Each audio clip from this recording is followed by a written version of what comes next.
Welcome to another episode of The Kitchen Couch, where we're feeding the soul one conversation at a time. As you guys can see, we're in a brand new studio with a brand new guest. We're actually in Chi-Town today.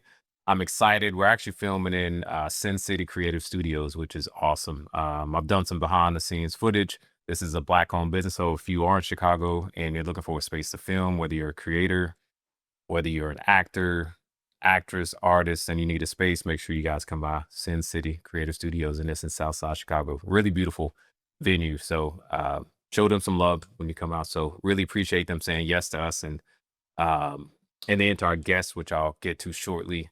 The holidays are coming up, and one of the things that I would be remiss not to talk about is that we are in a very weird place in our country, and that Thanksgiving is one of those places where food is the center of everything that happens in that. And so if you're not one of those people that are struggling, and you know people that are struggling, make sure you do your part as a human. Not only just show compassion, don't just pray for people, but do for people.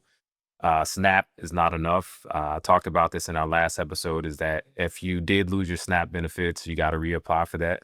And so that could take some time. And SNAP is just not enough to feed anybody in this time. So make sure you're being benevolent. TargetHunger.com is a good site to go to if you're looking for any type of pantries in your community, any type of turkey giveaways, any type of food giveaways. If you're in Houston, the Bread of Life, Pastor Rudy does a really amazing job in the community and giving back. They're always doing stuff every week, helping out the community. And so also there is, I'm missing so many of them, but again, go to Target Hunger and look them up. So again, I'm excited to welcome our guest, Miss Tamera Fair. Welcome to the Kitchen Couch. Thank you so much. I had to write this down. I usually try to remember like bios and everything, so I had to write hers down, and I got to read it just so I do her justice. Today on the Kitchen Couch, we're welcoming a powerhouse whose work spans education, entertainment, business, and advocacy, the incomparable Tamera Fair. Tamara is a Chicago-born entrepreneur, actress, author, radio personality, and devoted mother whose career has been driven by purpose, creativity, and community. She launched her first child daycare center in her early 20s and went on to build a successful chain serving families across Chicago. She is a co-host of Brunch and Bunch on Inspiration 1390 AM here in Chicago, and the show blends faith, culture, politics, and empowerment. And she uses her platform to highlight community voices and uplift underserved communities. As an actress and producer, she brings powerful stories to life on the big screen. As an author, she created Purple Turtle, Modi's Magical Adventures, inspired by her daughter. Through every chapter of her journey, Tamara has led with conviction, heart, and unwavering commitment to service. Today, we'll explore her evolution for entrepreneur, media personality, from actress to advocate, from mother to mentor, through the lens of food, culture, healing, and the soul. So grab your plate, pull up a seat, join us on the Kitchen Couch as we dive into the remarkable story of Miss Tamera Fair, a woman feeding minds, shaping communities, and inspiring generations to come. Oh, wow. That was awesome. Welcome. I barely knew who you were talking about. You did that so dope. It's tough when you live it. That's you. That's you. That's Welcome. awesome. Thank you so much for having me. I really appreciate it. I'm glad you Can I said tell you what yes. I'm really glad about? What's up? The food. All right, all right, all right. So what were your, before you give your opinion, like no, give your opinion. Then I'll kind of let people know what was in it, what we prepared. Well, it was so eclectic. And then I didn't really realize that it was a kind of crossover vegan until I asked you, look, what is this? Because the flavors were so powerful, but not overwhelming. It was just right. Yeah. So, and it took you like 20 minutes to do it. It would have taken me 3 days to do that. I've been like, y'all come back. Yeah, it's really quick. Vegan food is, and thank you for saying yes to not just coming on the show, but also yes to the food and for your compliments. Would you make that yourself? Yeah, I would love it. Yeah. In fact, I asked you for what is that, the kale dish? Yep. Because I'm going to tell my family it's greens. I mean, it is green. It's greens. Yeah. It's green. But I'm saying, I'm going to tell them it's southern greens, and they're going to be like, it's just a little different. So the dish that So before we do the show, like I always reach out to the guests, and I reached out to Tamara and I said, "Hey, what's your favorite food? Do you have any food allergies?" And she responded back that she loves seafood. And I know a lot of the dishes that we feature on the podcast, it's plant based, but so we did a little combination of both. And so what we did today was I did lion's mane mushrooms. I sauteed those. I seasoned them with the garlic, paprika, added a little spice to it, some onion in there. And so I basically sauteed those in a pan, and I got them close to not crispy, but I just got them down to where they were pretty blackened on both sides. And I use that same oil from that pan to cook. Then Tamara said seafood. So what I did was I found some octopus that was it's a pre-cooked octopus that you can't find a lot of places, but I actually got it at Whole Foods. And then I added shrimp to that. And what I do is I make this sort of like Thai marinade that I let it marinate in, and put olive oil in it, also add some peppers. I'm a spicy person, so people always hear we say spice on every show, but I am like I'm a very spicy person. So I added that to it, and I put that in the same oil that I cooked the lion's mane in, and then so I kind of created a marinade out of that. And then as far as the kale, with the kale, I fry my kale, even my greens. Like I was telling Tamara that I don't boil them until after I've fried them all the way down. And then if you don't wanna boil them, you get texture, which is what you Mm-hmm. talked about. You get a if you're a texture person, you get the soft, but you also get the crunchy. And again, with mine, I added garlic, I added some pepper flakes to it, um, and then just some seasoning salt into it just so you get flavor in there. And then I just made a rice with veggies in it, a orange Yeah, rice but the with greens were like they were sweet and they were vinaigrette, and I love vinaigrette. Yep. So I hope this doesn't air before Thanksgiving, so people at my family table will not know that these are this kale. It's fried down kale. Then you trick me with the octopus. Then he gonna ask me, "Do you know what that is?" I'm like, "Mm-hmm, it's shrimp." But it was great. Yeah, it was octopus. So I did a octopus and shrimp together, little combo. I forgot to mention the shrimp in there. So I'm glad you enjoyed it. I Oh, did. that's I so did. I enjoyed it eating it just as much as I enjoyed watching you cook it. awesome. Well, thank you. Well, we gonna get started today. So a couple of questions like I like to ask in the beginning is just around like food and just kind of getting to know who you are. We're close to the holidays. Thanksgiving and Christmas is around the corner. Like, what food or dish like brings you home? Like when you're growing up and you think about food, like is there a dish or a flavor that instantly like reminds you of like your childhood? Yes. Turkey and macaroni and cheese. Okay. Like literally, macaroni and cheese is probably one of our culture's hardest dishes to master because everybody don't like everybody's macaroni and cheese. So you got to be a real specific chef about the macaroni and cheese. Now, my mother taught me, I taught my daughter, and everybody else's is suspect. But turkey, like you can put it together because you can put the macaroni and cheese and the turkey together. Yep. But normally, I don't want it. I don't want my You don't dishes want to them touch. touching each Oh other. no. Are you OCD? Yeah. Okay. Okay. But not with food to that extent. Everything else, but just with that turkey and macaroni and cheese, I don't want it to touch. I want to savor that flavor while I'm eating it, eating both of them, because they have two distinct flavors. Yep. And I don't want to merge. I don't want to merge them. You're right about mac and cheese because I wouldn't even say I'm a big mac and cheese person. I'm not a big when I was eating meat, like turkey to me was something that I could only eat maybe once a year because I know. It usually is dry. It dries out really quick. And maybe this is just my experience with turkey, it dries out really quick. And then mac and cheese, it's made in so many different ways. It Like it's is. hard for me to like find one that I like. I make a vegan mac and cheese, but I bake it. It's a baked vegan mac and cheese. And so that's kind of how I'll boil it and then I'll put it in the oven, bake it, and then you kind of almost like a casserole type. How do you like yours and make yours? So, without giving all the good secrets away, so it's layered. Okay. So you put the layer of cheese, the layer of macaroni, a layer of cheese, Yep. a layer of macaroni, and then you put that special sauce all over it, and that's the special sauce that I can't tell you about Okay. unless I really know you. Okay. And then you bake it. Okay. And you bake it to taste and you bake it to texture. Okay. So once it gets that crisp around the whole situation, that's when you know you did something good. Okay. And when people don't get up from your table and like, yeah, I don't want that. Because you know, on a macaroni and cheese will make you stay or make you go fast. Yeah. Or they just are quiet about it.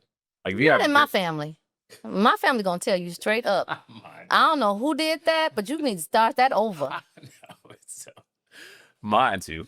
Like mine is like that. But if I'm a guest somewhere and I'm eating something I don't like, I just don't say anything about it. I'm like, well, quiet. that's your upbringing. You would say something. No, I'd probably be like, you know what? Woo, look at the time. Yeah.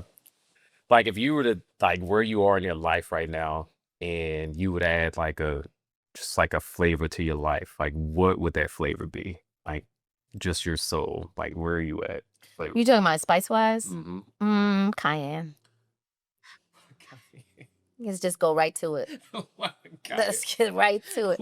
Well, because you know what? I not recently, but I guess about a year ago, I got diagnosed with a aneurysm in my head, and so I look up all these different things, and it's like you can't eat cayenne anymore. And I loved cayenne because when I was doing like cleanses and stuff, cayenne was a great part of the cleanse, and so you always want that in which you can't have anymore. So I would pop cayenne into it, and also because it best describes in a spice my personality. Got it. When you were diagnosed with your aneurysm, like what were some of like your symptoms? Like how was it something that just happened out the blue? It did. It happened out the blue. But let me say this. My grandmother had an aneurysm and it skips a generation. So my mom didn't get it. And so I did. So I knew from my research that I had a propensity to be predisposed to it. Sure. But I was on the radio one day and all of a sudden everything just kind of started circling.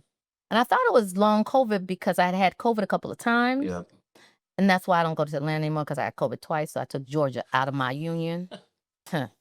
Anyway, so then it all just started spinning because when I had COVID, I could actually feel the earth spinning on its axis. I know that sounds weird, but I thought that was that. But it would stop. And this time it didn't stop. And then I just started deep breathing because I had a guest on like 2 weeks prior, and he was telling us the importance of how deep breathing can be healing. Yeah. And whatever, God made that resonate with me, and that's what stopped me from falling out, literally. So I went to my doctor and I was like, something ain't right. Yeah. He was like, well, let me check and see if you have an aneurysm. I was like, if I had an aneurysm, I'd be dead. That's not true. Yep. You could have an unruptured aneurysm that could give you a symptom. Yep. And so took the MRI. Sure enough, I had a very small aneurysm. I said that because a lot of people are walking around with these different ailments that they don't know, and they're just like brushing it off. Like if your body is telling you something, you need to listen to it and you need to address it. Yep. So how has that changed your life? Just the things that I eat. Yeah. Yeah. And then I used to work out all the time. Yep. And then I stopped working out because my doctor said, I don't want you to be doing any strenuous exercising because if you're doing strenuous exercising, it has a propensity to like pop something in there. And if it's something poppable, it will. So now I'm doing low impact stuff. Not a whole lot of stuff, as you can tell. But you look good. Well, thank you. Yeah. Did that add any type of fear in your life? Like having that? I was never fearful about it. I am a deep, deep believer in the God that I serve. And fear and faith cannot live in the same space. Amen. So I'm just believing in God. Yeah. And sometimes I'll get dizzy and I'll be like, Jesus, take the wheel. And then he just started driving like he in the hood. No.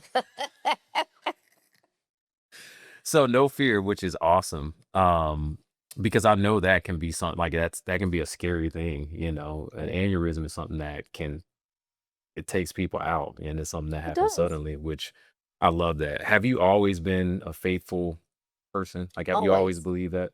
My grandmother tricked me, kind of like what you did with the whole octopus thing. Yeah. So my grandmother told me, I watched this movie, King of Kings, when I was really little, right? And Jesus died. They killed Jesus. In the movie, you watch him carry this cross, and I thought that was heinous. And I started bawling. And she was like, why are you crying? I said, because I don't want to die. She said, that's why you go to church. I said, so if I go to church, let me get this right. I was like 4, 5, something like that. She said, yeah, if you go to church, you won't die. I didn't know she meant that he who believes in Christ will never die. I thought she meant if I actually went to the building that I would escape death. Yeah. So I started going to church, going to sleep in the pews. I'm like, but I'm here. So I'm saved, right? Yeah. Different connotation from really saved. So as I got older, I started taking my brothers to church, and I was like, okay, we came, we left, we good. Y'all are going to live forever just like me. Yeah. Then, of course, when I started really learning the Bible, I was like, okay, that's spiritual. Yeah. Are you like a person that you attend church every Sunday? I never go to church no more. Okay. Okay. I take God with me everywhere I go. Yep. But I typically don't go to a physical building. Because it's just like therapy. Sometimes you're going to need that therapy when your therapist is not available, right? I need God every moment. Yep. I don't need him just in the church house. I'm not knocking anybody who goes to church and thinks that's how they have to worship. It's just not what I do. When I'm in church, I feel great. Don't get me wrong. But when I'm out of church, I feel great too, because he's with me. Yeah. So that's where the non-fear factor comes in. When did you stop attending like the actual building, like actually going to church? So I went to Catholic school, and the whole sit, stand, kneel thing was getting real arduous. Yeah, I was like, this is gymnastics up in this piece. And so after I graduated from high school, which was my Catholic high school, I said, you know what? I'm going to figure out how I can worship all the time, not get tired, and consistently be in connection with the God I serve. And so I just stopped going to church. Made a decision Yeah. that early. Yeah. And never looked back, no regrets, nothing. No, you know what? I started going to a church that was like in a building, and it's Word Up Ministries. And now, amazing, absolutely amazing pastor. And now I offered him a building within one of my buildings so that he could really spread the word on the west side of Chicago. I So love that. You are, now that you mentioned that, that's a good segue into just our next topic, which is just who you are, like as a person. Like if you describe yourself, how would you describe yourself? eclectic. Every time someone asks me that, I say eclectic. I'm a Gemini, and there was a time in my youth, don't get me wrong, I'm still young. But but there was a time when I was younger that I could see an attitude coming, and I knew it was Gemini, right? And I'm not even really into astrology like that, but I couldn't stop it. And so then as I got older, I learned how to control that mood swing. And so, the yin and the yang, the bitter and the sweet, the up and the down kind of made me who I am. And sometimes it's not always pretty, and sometimes it's beautiful, right? Right. But now I've learned how to balance that. So that in which I would react to, now I take a beat and I respond to. It's a difference.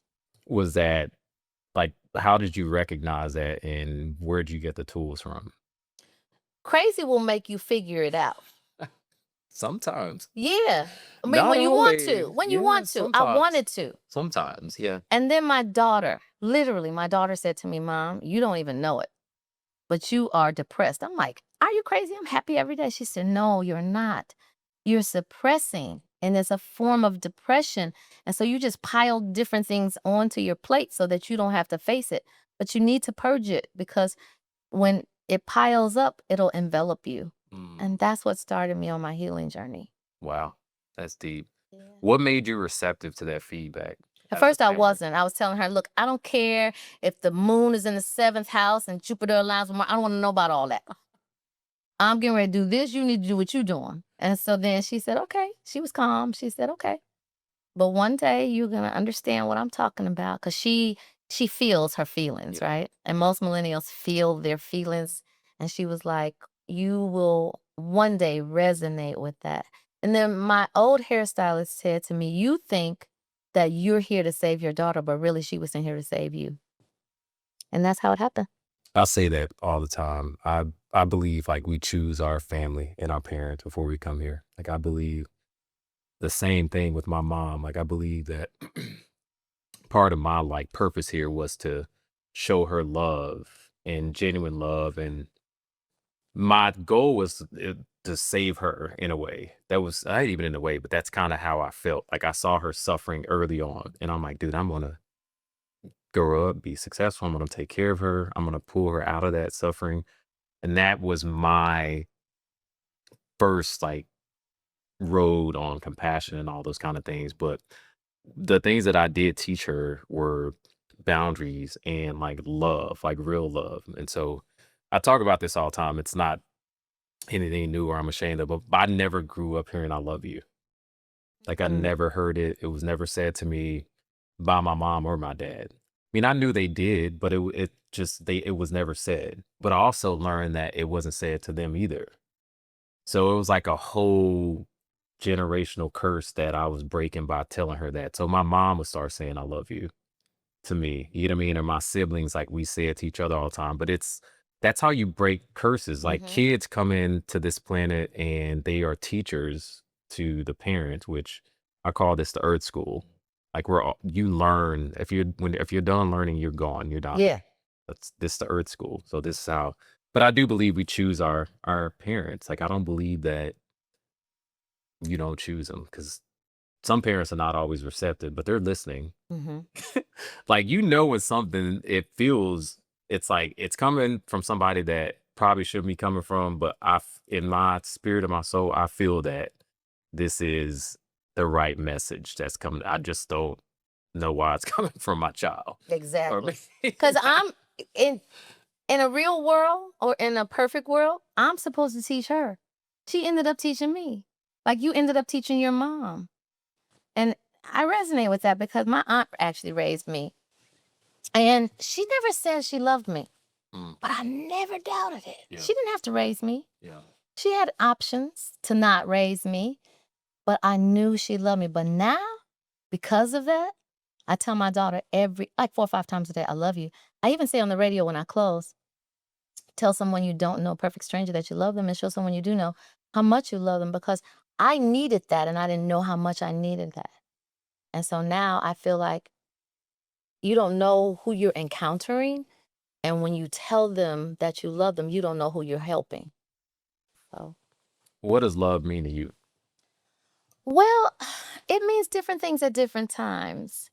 Love is as eclectic as we are human. So I think that love is a filler, it's a constant, it shows up differently at different times, and it has the ability to be flexible when it needs to be. Now, I know the biblical definition of love is forgiving, it's all of those Yeah. things. It doesn't keep score, but sometimes love does keep score in the real world. Like particularly between lovers, it'll keep score, but it still forgives and then it erases that score and you can start all over, right? But I think that the consistency of love really does transcend all of the flaws that we come with as humans. I think of it different. Like when I think about love, like I think about only that. Like I don't think about trust. I don't think about loyalty. I don't think about commitment.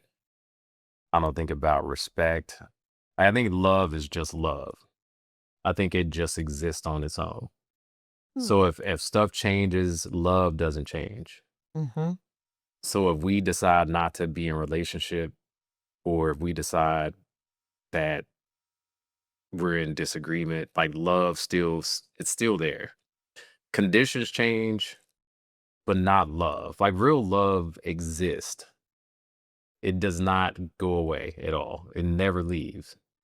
Because mothers, I think about moms and that, like when you will never stop loving your child. Never. Like it don't matter what the kid does, it doesn't matter. They could go blow up a building or go do some heinous crime. You will never not love your child. No, we gonna ask Siri where the buried body. I'm saying, like, and that's what I think of when I think about love. I don't think about just romantic love. I think romantic love has conditions. It has, which that's not love to me. Like, it doesn't mean you stay. It doesn't mean you go 50 years. It doesn't mean any of that. It just means that you love. That's you got loved is a being. That's who you are.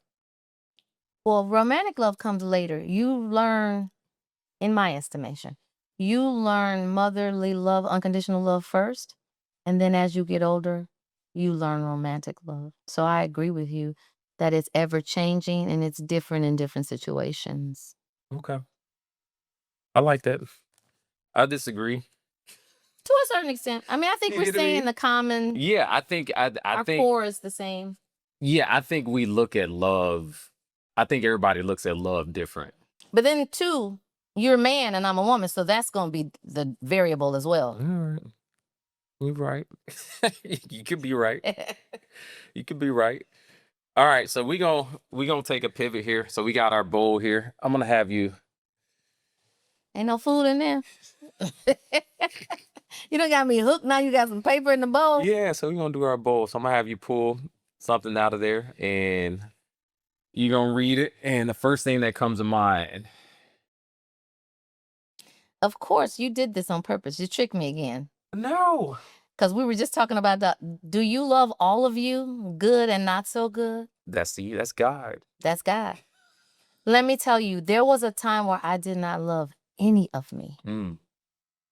I grew up in a household that told me all the wrong things about myself. What I mean by wrong things, everything that I did wrong. I was a liar. I was fast. I was going to be pregnant before I was 15. I had a flip mouth.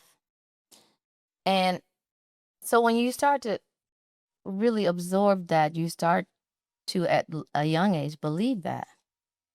And then at 10 years old, literally at 10 years old, I said, I want to leave my mom's house because I felt like there was something more about me that had some good parts to it, but I wasn't going to be able to explore those in the environment that I was in. And so I asked her, can I leave? And she said, yeah. I mean, there was obviously some back and forth with it. And I went to go live with my grandmother, and then I left there after a year, and I went to go live with my aunt. My aunt was an entrepreneurial wizard and a spiritual angel. And she reversed that. She told me all of the wonderful things about me. But it was so hard for me to digest that because I had spent so many years, well, not that many, I was 10, but I had spent so many years, formative years, thinking that I was worthless. And so when she explained to me how it just takes time and you have to really say to yourself every day, affirm that you are worthy, you are enough, you are beautiful, you are all of the things that you could dream you want to be. And that changed my life. So now, and it's always a work in progress, even as old as I am, it's a work in progress. Because sometimes I'll think, oh, I didn't take a beat and I popped off, right? And I don't like that. But now I know how to go back, and I can't take the nail out of the hole, but I can patch that hole up. Right. And so now there's some things that I think that I could do better. But do I love me? Absolutely, because I know God loves me. Yeah. Yeah. That's interesting. I have a very similar background, and I didn't grow up loving like all of myself. Like, it was like, of course I was hearing it, but very similar to yours, like a lot of just not positive reinforcement. And I had to find it in other things and hear from other people. So for me, it was like sports. Like, I was really good at sports. And so that was my outlet and then my validation that I was worthy. I was good at something that made sense. Like, I was at least good at sports. And so that literally like got me into college. a lot of those things, but it took me therapy is one of the things that helped me really love myself and like all the stuff. Like you have to love everything, the good, the bad, the ugly, the you have to love it all. If you don't love it all, you live in fear. There's a part of you that's Yeah. fearful. And so if there's fear there anywhere, you're stopping yourself from like really loving like all. And if you don't love yourself, you stunt your own growth, then it's your own fault. Yep.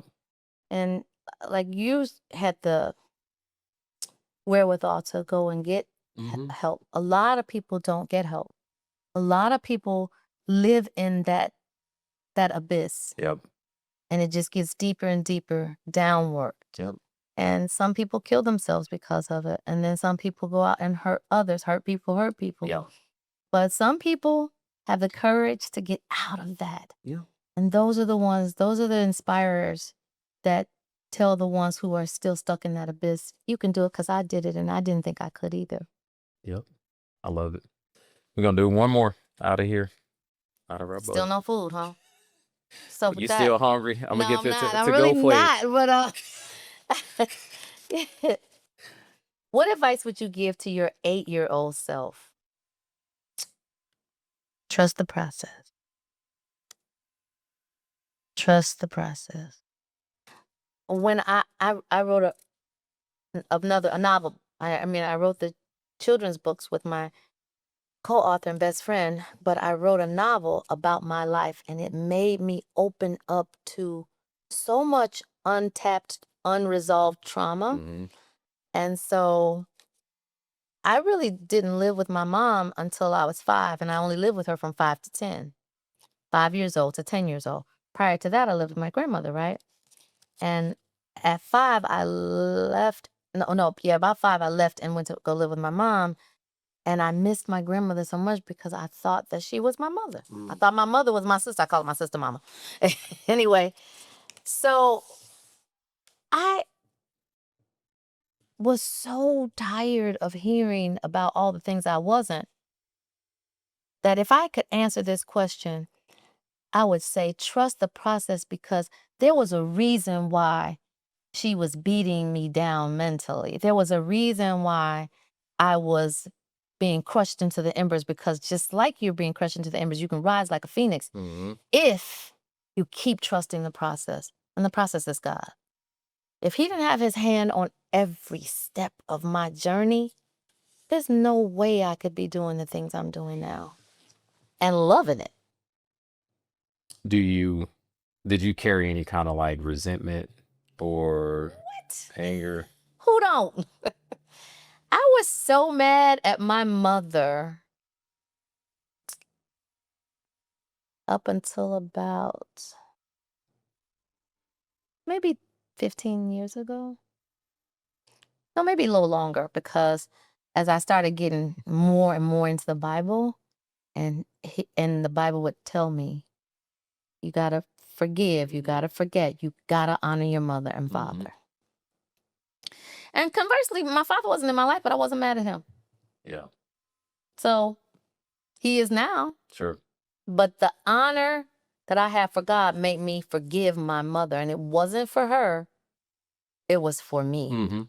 And so, yeah, I carried a lot of resentment, and she would say stuff to me, and I would go back into my snap off, right? Yep.